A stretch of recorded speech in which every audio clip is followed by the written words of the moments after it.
Thanks for joining us today, Mike. G'day. So nice How are to you? see you online on Zoom. Yeah. Capel Sound, not that far away from the gallery. No, we're getting closer to the South Pole, aren't we? Certainly are, yeah. And so nice to see into a little bit of a glimpse into your world via Zoom. I'm actually located in our main collection store with one of your works behind me, Marking the Tide from 2002. We have a number of works of yours in our collection, so it's great to invite you to have a discussion today. Thanks, Danny. It's nice to be here, mate. So where shall we start? Shall we start back at the beginning when, I guess, when you had some creative inclinations early on in your life? It'd be great to hear about how you found your path into art. It wasn't torturous, although it sounds like it could have been. I had a fantastic childhood from a creative point of view. Both my parents were extremely supportive and in their own ways very creative. And my childhood, I suppose, as with most artists, actually came back into my practice maybe quite late. Maybe it came into my practice really in my 50s, although, you know, that may sound quite recent. It really isn't. So like about 30 years ago, it came back. But when I was a kid, I always did a lot of painting, a lot of creating, and I went to a school that had a very strong early art department at a time when art was really quite a secondary, tertiary, maybe way down the ladder of important things at school. And my school encouraged a very strong group of art teachers. When I say group, there were only two of them really, and they were both very interesting people. They were only able to teach art as a secondary part of other practices like teaching sport, for example. And I'm talking about the mid-40s, so we had a lot of people who were refugees who were teaching. The two art guys weren't in particular, but it was a very experimental time in schooling. So I say that because it was important to me. We had these kind of crazy teachers that didn't mind us being crazy. We were able to discuss philosophies of life, from socialism and the importance of the arts, broadly the importance of the arts. And we were able to do pretty crazy things, and things I won't go into here, but for example, being quite a small school, we could swap classes. So if I wanted to go out and paint with a group of students or on my own, because there are only about 10 kids in my class, so it was really phenomenal. We could talk to the other teachers and arrange to be away for a whole day. And the beauty of that for me was you could really relax and paint, and it made art seem very important. And there was never any trouble with that. Our headmaster understood all of that. He knew it was all going on. You could never do it today. And I was only sort of 12 maybe when this was happening, 12, 13, 14. So I could go out painting then, just out into the neighbourhood. But later on, we could drive out into the bush with our teachers, maybe 5 or 6 of us, a carload. And in those days, we were mixing our paint. It was powder paint. So we had to be somewhere near a river or somewhere where we could get water. And you've no idea how, it just seemed perfectly normal. But, you know, we went out there with bits of cups and old plastic things and the colours were fairly limited, and they always ended up being very dirty. We always got covered in paint and mud, but we just went for it. It was just it was so exciting. And so I learned about colour. Sorry, mate. What school was that? I was Camberwell Grammar. Yeah, yeah. They were really, really wonderful times. And so even when I matriculated and I was 17, I was able to just take a day off, go up into the city and paint. And I remember painting outside the what was then the tallest building in Melbourne, the ICI building, and spending the whole day there, sitting outside the exhibition buildings, painting across the street, and yeah, going up bush. So it was a great start, and I found it quite difficult to decide whether I'd go to art school or not, and we discussed it, and I loved what was going on at the time because these were good art teachers. We went to every major show around. We went to the Museum of Modern Art. I think maybe it wasn't called the Museum of Modern Art, but it was in an department store down on Flinders Street. And we were looking at very new art for us. And when the major shows, which I guess there were one or two, came to Victoria, we'd go and look at them. The luck to go into an advertising agency which was so creative, it was really exciting. Now, I wasn't painting. I was the go-between the clients and the agency, and I was called a suit. I guess a suit in those days. But the agency was so phenomenal. The art people were so phenomenal. I just loved it. And they seemed to like the fact that I painted, and I'd go out painting at the weekend. And anyway, I put a painting in the Herald Outdoor Art Show, and it was purchased by a guy who happened to come to dinner at our house. It was purely coincidental. He was involved in a business my dad was involved in, and he was the head of a very large aviation corporation in America. And he lived in Montreal. He said, "Come to Montreal, I'll give you and your wife a job in a television company that I own. They'd love it." And so we got married, headed off with about $100 and figured we could survive while this all got going.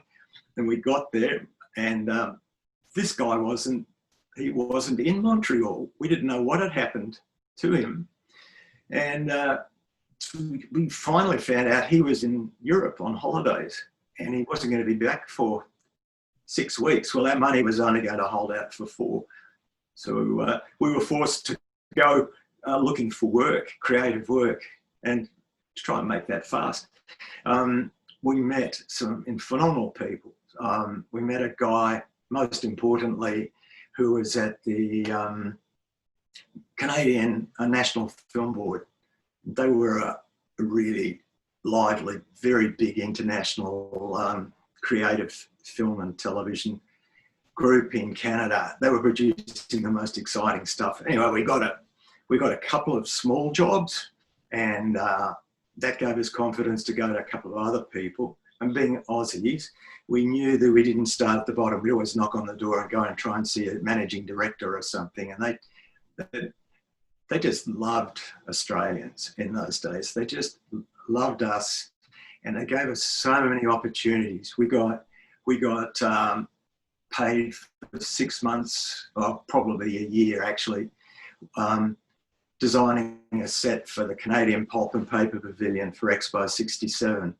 And once we started into that, we were meeting just fantastic folks who would meet us and say, "Oh, you might like to do this." And one of the people was Robin Boyd, and he was doing the Australian Pavilion, and he invited us to come. The nature of Expo was probably the premier world expo of the 20th century. I think many people feel that now. It was the first time the Russians had been there. The Czechoslovakians were playing with film like you wouldn't believe. The music and film and art were at an absolute turning point there, and architecture. And Robin knew we were working on the Canadian Pulp and Paper Pavilion, and he knew he had a problem that we could only work at night. So he said, why don't you come and work in the Australian Pavilion during the day and come to us at night? And so we were working on displaying stuff in those beautiful plexiglass dome, mushroom dome things, which gave you an electric shock every time you came near them, because we had Australian wool carpets, not only on the floor, but all the way up the walls. Everything attracted static electricity. It was amazing opportunities that you were getting over in Canada, like in that sort of mid to late 60s. How long did you stay in Canada for, and what was the reason for leaving? There's a thing that most people really don't know or remember, but we were in Quebec, province of Quebec, and that was imploding. The French were there, the FLQ were bombing letterboxes. They kidnapped and murdered the treasurer of the province. The National Guard was called in. All the British corporations in Montreal, nearly all of them took all their money out of Quebec, and it was really kind of a wild time, creatively and scary. We had two very young kids, and we lived at a place where we could only get out of the province if the worst happened by travelling about 150 kilometres either up towards Quebec City to get across the Ottawa River, or down and going across what would have been two very dangerous islands. And then we had to go across a bridge off Montreal to get across to Ontario. So it sounds crazy to think about this now, but we realised we were going to have to make some decisions. And the company I was working for was making decisions. Everybody was, whether to stay or to go, how to survive. And we came back to Australia when Janet's mother was dying in 1972. And we cracked a summer that was just quite beautiful. We came back just for a month, which my boss at the time paid for. Whitlam was in power, and everybody that we knew was saying, this is a fantastic time. If you don't come back now, you might miss. So we more or less made up our mind then we would come back, but we had to save up some dough. So I obviously had to keep working at least for a year, and then we came back to Australia via Europe, and we had saved enough that we could afford for me to paint. And I met Betty Ma at Mannion Gallery, and at the time that was a very exciting place. And she gave me an exhibition booking really quickly, within 6 months of my coming back. And that show went really well. And I went sort of from there into another show. Now I was kind of learning on the go, because all through that time in Canada, I was painting. I'd go out at weekends and stuff. I was painting in oils, and also in pen and ink. And it was pen and inks that I was doing for Mannion at that time. And my facility was developing reasonably quickly, but I was a baby then. I really was a total baby, because I was so outside the art world. I really was.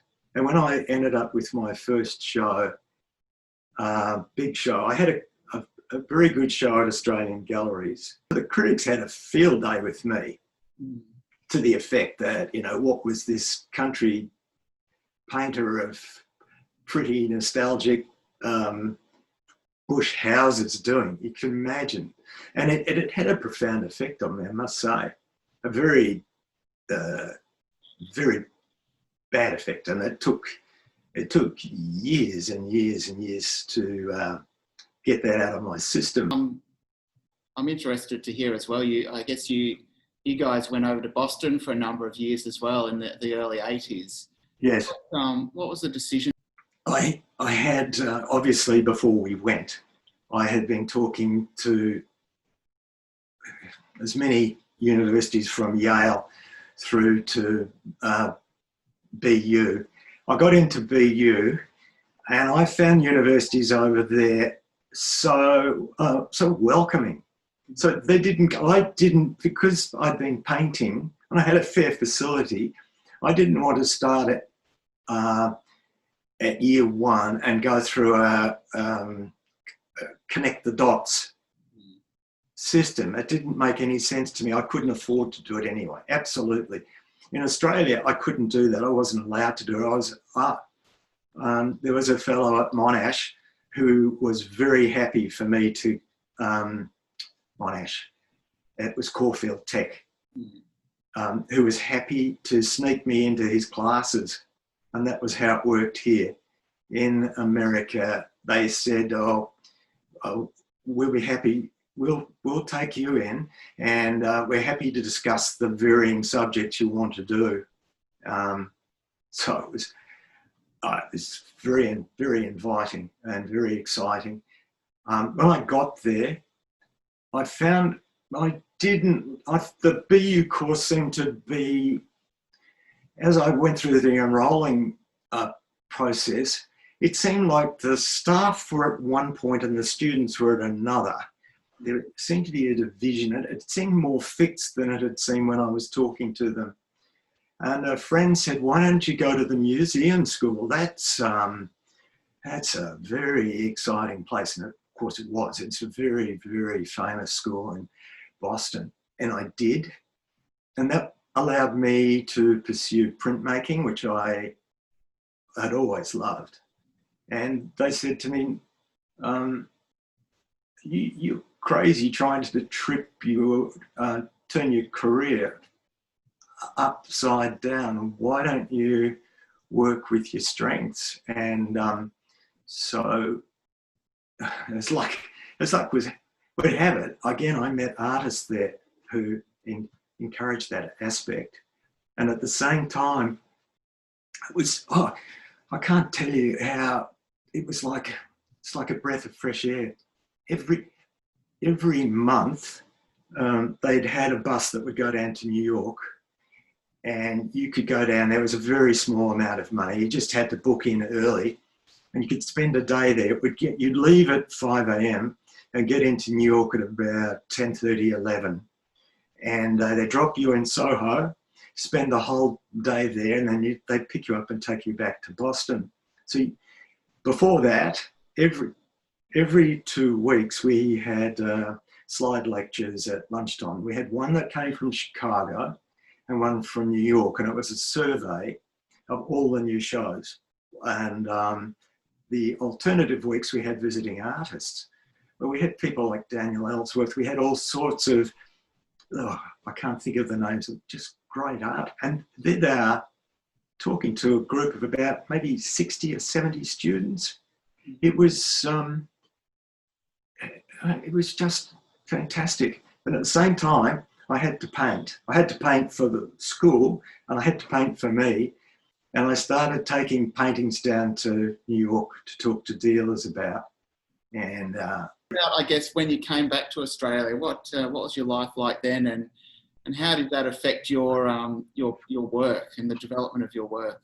I was lucky again because I was with Realities by that time, and so I had a show with them.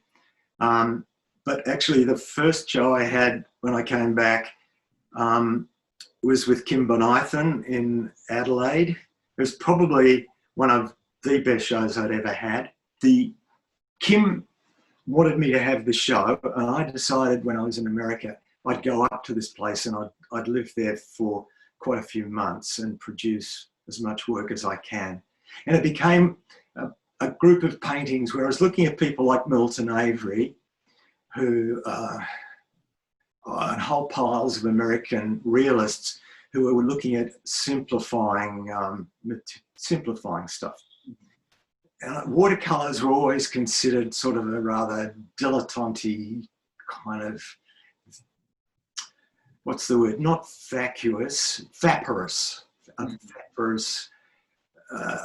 genteel medium. I always fought that, and working at Gypsum Palace didn't force me. It encouraged me. It gave me like a muse, if you like, because it was dark. It was built with verandas all around it that were kind of collapsing. So fairly few windows. So when the sun came through the windows, it would kind of slash across the floor and light up whatever bits of old furniture and stuff that were in there just for a moment. But being Australia, it was kind of really, really, really bright. And I wanted to get this sense of gloom and a bright light. And it ended up like in my mind being a battle between the land and the house. The house almost became a person. And in some cases, the houses in my work were like a kind of a person, a watcher. And I always felt that very few people understood that, certainly in Melbourne, that they looked upon them as pretty pictures without actually looking. I don't think they were really pretty. They had this feeling in their brains that because it was realism, that I was hunting it down for emotional, sentimental reasons. Well, emotional, yes, very emotional reasons. And Kim's show gave me this opportunity, and really it was a very good exhibition, and it sold out.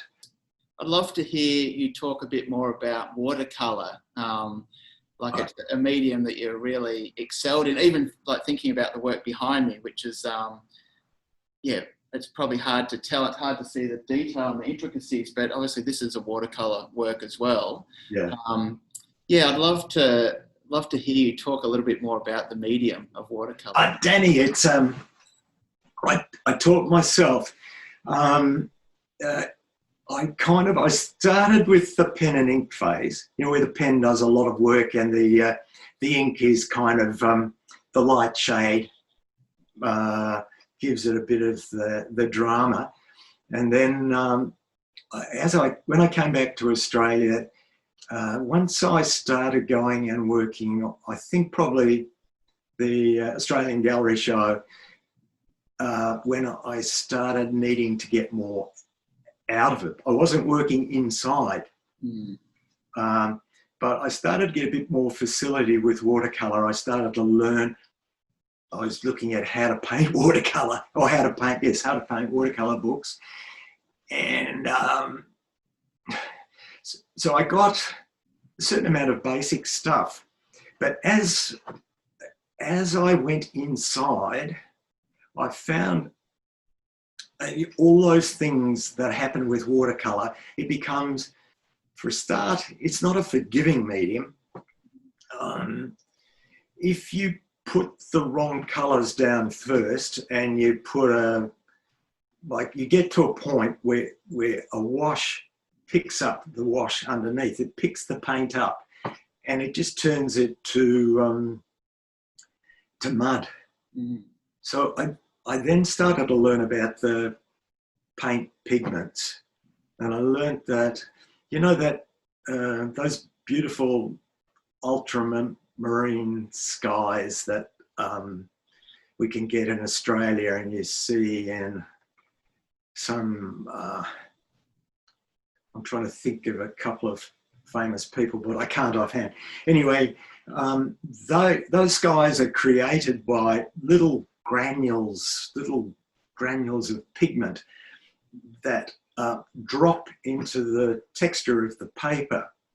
And I came to understand that if you can only go over those washes very few times, so you have to develop a facility where you work with a watercolor that doesn't have a strong pigmentation that will drop out before you use the one that will, or else you plan very, very carefully. So you work kind of through from skies, and then when you get to the darks, which I eventually learned, there's watercolors that have a tremendous stain in them.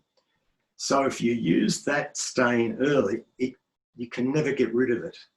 It's like that phthalo blues, or what I call phthalo. I think it's like something like thylacine. Always have trouble pronouncing it. Blue and green, and you see that in so much work, which just gives me the shits. It's a fantastic colour. They are fantastic colours with marvellous properties. But if you use them without diluting them, or at the right point when you're painting with watercolour particularly, but those colours go through into acrylics and oils, and they're ill-used all through those mediums. But I learned how in watercolour, with those really darks that I get in some of my paintings, I get those through using those heavy stains right near the end. And I used to develop tricks. I used a lot of low-tack masking tape, which I'd tear. It's hard to do, actually. You tear the masking tape not crossways but down, so you have a jagged edge, and it takes a while to do. But you have to kind of use that tape to mask out areas that are really important to you. And but when you do that, if you don't want a hard edge, you have to use a very pale wash or a very light wash near where the tape is, and then use your brush away from those areas. I don't know if this is making sense. Sometimes I just put rags. I used to use kids' nappies, actually. They're fantastic. And you could cover big areas of the paper where you didn't want the paint to go, tape out the areas that you precisely didn't want it to go, and then you have to trust yourself, because I use very wide brushes for my washes, like 4-inch wide. They're quite hard to get, and they're quite expensive. With luck, you learn how to trust your hand, and just sort of you lay the wash on in seconds and just flick the brush such that if you're lucky, as it dries, it'll leave a nice natural mark. And because, like in the one behind you, there's sort of kind of areas of fairly defined shapes. If which I did, use that masking tape, and maybe, I used to use greaseproof paper, but that's dangerous because the greaseproof paper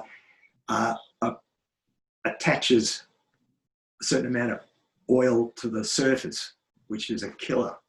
Oh, the same thing, oil on your fingers. You know, you really have to be so careful. But yeah, it's basically, yeah, somebody who wants to work with watercolor has got to learn to work, yes, quickly and trustingly and dangerously. And that means there's a fair chance that you're going to cock up. But if you persevere, it's amazing how it works. And my paintings took a lot of time. I thought of them, I've always blocked them out in terms of light. Again, even with that one behind you. Before my first move with them, initially they'd be fairly penciled. I used to do quite well worked out drawings, and sometimes I did some pastels to give me a sense of colour, but I discarded that idea really quite quickly and worked just with charcoal. But before I applied the charcoal, so I would sort of pencil out the subject, so that I did things like I resolved horizon lines and so on that way, and then I would transfer them onto the paper, and then I would take that line drawing, and then because I needed this sense of light, and it's a very action thing, watercolor, even though most people don't think it is. It's like oil painting. It's full of big stroke moves. And I used the charcoal to kind of really quickly as I could kind of mark in where I wanted the darks, where I wanted the slash points, without thinking about the drawing lines, if that makes some sense. And then as the watercolor moved along, I used those charcoals to provide the big broad finishing strokes. Yeah, I like what you were talking about in terms of that, the perseverance and working dangerously a little bit. It's I guess there would have been lots of errors and lots of learning through that whole process to actually get to a point where you can control that medium the way that you want it to be. Yeah. I think art is that kind of business, though, that honestly, you really, for me anyway, you never stop learning, and it's a battle. It's always a battle. I used to say when I was teaching to my students, if you give in, you're lost. That painting is sitting there saying to you, you're a shit painter. You don't know what you are doing, and you're just going to say, shut up, fuck you, I'm going to paint you out. And you really do. You have to stop the painting talking at you, or kill it. You know, just say, well, bugger you, I'm painting you out. So every painting is like that. You get these lovely things. It happened in watercolour too. You'd get I'd work away on something. Well, let's just say there's a nice chair in the foreground or something, and I would never work anything. I don't work things through to completion. I work everything slowly up. So you might, God, I've got this going with a painting I'm doing right now. Something that's really nice, quite quick, really nice. And I hang on to it, I hang on to it, I hang on to it. And finally I've got to say, oh, it's got to go. And it never looks as good. Yeah, very convoluted answer. Sorry. No, that's great. It's great to hear. It's This is the beauty of working in the area of realism. Well, that people don't understand. When you work from reality, if you're trying for total realism, you can't achieve it, because the perfect realism is already done. It's there. The only thing you can do is do a version of it that you love, that brings something out of it for you. And oh God, it's hard. It's just so hard. Well, I think on that note, it's we might wrap it up for now, but we could talk for hours, and I'm looking forward to doing that in the years ahead. But thanks so much for joining me today and talking a bit about the history of your career and practice. It's great that you're represented in our collection by a number of works, and look forward to speaking to you more in the coming years. Good luck, mate. Thanks, Mike. I look forward to seeing you soon. Okay, Ciao. thanks.